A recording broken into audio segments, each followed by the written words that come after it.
এবার রাশিয়ার president Vladimir পুতিনকে নিয়ে বিস্ফোরক মন্তব্য করলেন মার্কিন প্রেসিডেন্ট ডোনাল্ড ট্রাম্প। পুতিনকে ডোনাল্ড ট্রাম্প পাগল বলে অভিহিত করে বলেন, পুতিন এমন সব কাজ করছেন যাতে তিনি মোটেও খুশি নন।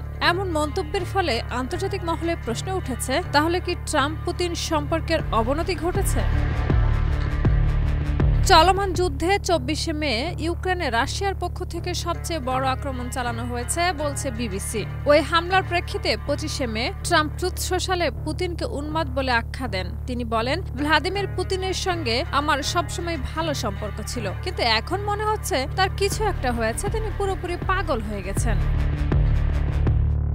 ট্রাম্প আরও বলেন, পুতিন এখন অকারণে বহু মানুষের প্রাণ নিচ্ছেন এবং শুধু সেনা নয়, সাধারণ নাগরিকদের উপরও হামলা চালানো হচ্ছে। তিনি জানান, কোনো ধরনের যৌক্তিকতা ছাড়াই ওয়ালটন টেলিভিশন মাত্র ২৫,৪৯০ টাকায় পাচ্ছেন গুগল টিভি।